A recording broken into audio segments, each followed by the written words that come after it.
the intersectional politics of the march, which are, you can say, more threatening to the state, but I think the respectability politics of the march, you know, women talking about Marzi, or women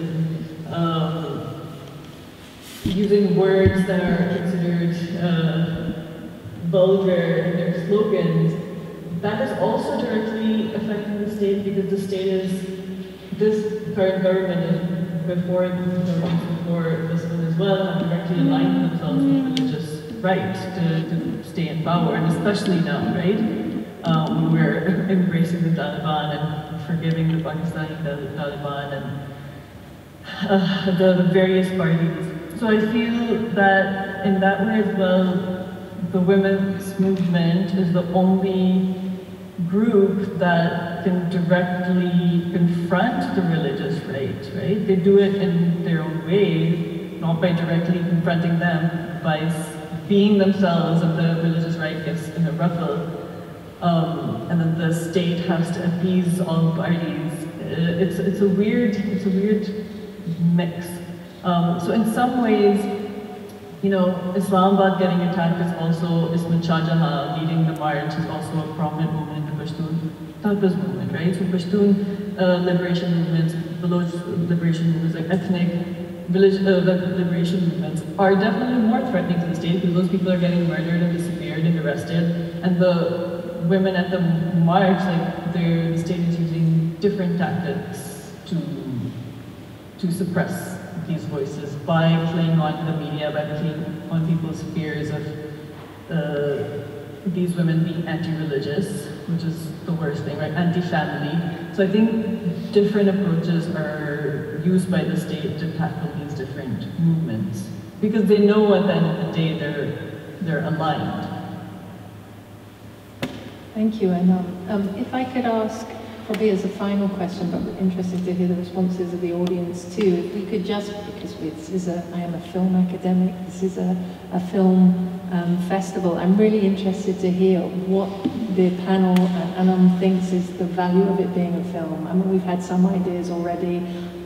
We're all very conscious of the use of animation in the film, and I'm interested to hear why you chose to use animation. But maybe if I could ask the panel to briefly talk about why it's as a film rather than an article in a paper, a book, a magazine article, why a film might be particularly valuable, or why you found it, or maybe found it valuable.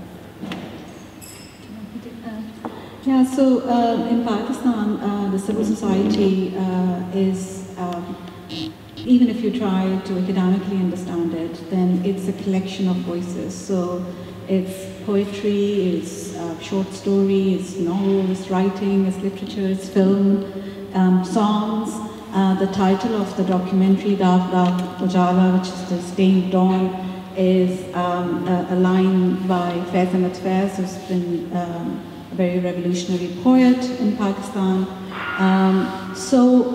Somehow it links to, again, the independence struggle, and how in various fashions things that appeal to people when they are touched, when their hearts are touched, then they write or they sing or they cry or they do these street shows, plays, dramas and all. And I think there is this power in this medium which goes all the way to common people, everybody, all of us, and we are all common people. So yeah, so it goes to everybody. The message is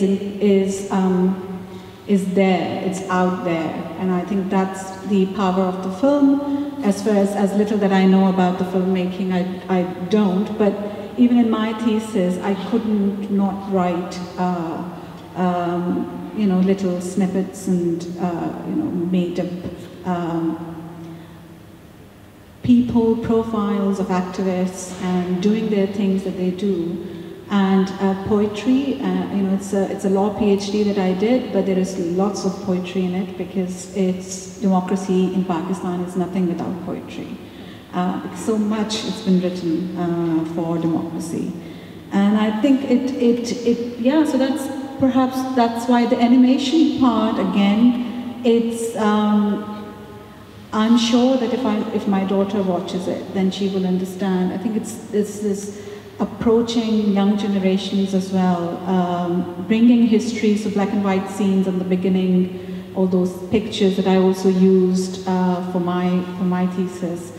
Archives are not there. I tried to find some, and I was told that yes, WAF, the Women Action Forum, has got some pictures and things like that. So there are so many projects in my heart and mind where I want to capture all of that. So this photographic memory, but then it has to be different mediums. Not just in writing, but academic writing, but also in terms of the creative ways in which messages can be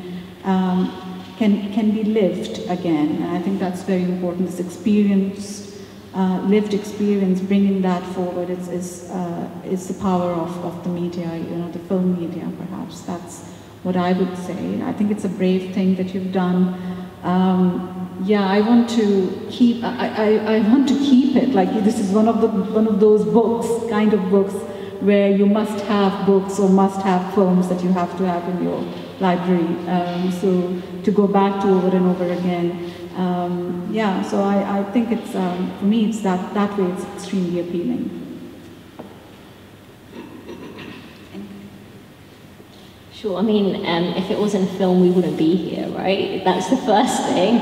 But secondly, I think the way it is accessible, I always believe that if what you're doing, whether it's especially in politics, if it's not accessible, if the common person on the street doesn't understand what you're talking about, then it's really not that revolutionary at all, despite what you think. And I think the way that this documentary was created, it includes art, it includes, there's poetry, there's dancing, there's animation, there's so much to it that makes it really interesting and would be very appealing to loads of different audiences. But I also think that archiving history and film is important, but also all types of cultural mediums, right? Like we need to write about this, we need to give speeches about this, we need to be having theatre productions about this. I feel like it's not something that you can just limit and just think, here the work is done. I think, politics and the fight for freedom and liberation has to be incorporated into all walks of life and has to be translated into all of those mediums as well. And film is so powerful. Film reaches people beyond your imagination. Even just thinking in a very simplistic way, what we're watching on Netflix, we're watching productions and videos, and I watch K-drama all the time now. I'm always talking about it, but you're taking in all of this content in languages you might not understand, but you're learning so much as well. And I think that's the potential it has. It can go far and wide. There can be young people watching this in school, but also elderly people who probably have never visited, South Asia, but are also interested in liberation and things like that. So incredibly transformative, incredibly revolutionary. Can I ask a question, Janam? How was it received in Pakistan? And where was it shown? How was it received? Any threats or any, what was it like releasing it in Pakistan? Sorry, can I also add, I also wanted to ask, one question, which is why Karachi? You have access, to Islamabad and to Hyderabad, as you said, and Karachi usually doesn't get much attention. So why Karachi? What was so inspiring or motivating, about that you chose Karachi? Thank you. So to answer the first question, it has not screened in Pakistan yet because of obvious reasons. So, it's funny because it's a film after, my previous film, this was a film that was like, I'm making this for us, this is not for the industry, it's for us. And then ironically, I have not been able to screen it because of the blasphemy accusations that happened after this year's March. I did have a screening before we premiered at Sheffield with, I think it was 50 organizers from different countries. We had a little Zoom virtual screening that was very nice. It was like a reunion, and there was I think we talked for 2 hours after the film, but it was an internal screening. I think once I am able to travel and do community screenings in safe spaces, that's something I really want obviously, and the first thing would be to just do those screenings with the organizers from different cities, because again, it's a love letter to the organizers. And that's also, and it was meant to be a film, like it was created to be a film that would help start conversations in Pakistan, right? So I imagined it in universities, I imagined it always traveling with organizers so that there can be a dialogue after the film, because so much of the intention of this film was to dispel the propaganda against these women, right? And I see it everywhere, like young people across the country, like everybody, like I would go to a shoot in like some gaon, you know, outside of Mari, and then be like, oh, like, are you one of those, khana khud garam karo ladkiyan? And I'm like, yeah, you know, so like the slogans have become so, have become national conversation, which is like the biggest success of this film. And for me to make the film is to create iconography that will also in that way stay within culture. And so it's very tragic to me that I can't, you know, I have to obviously safeguard the women and their concerns, and so that's why I call this film a time capsule, because I feel like it'll be maybe a few years before it can be screened more widely in Pakistan, and that's okay, because the iconography of this film is timeless and will last.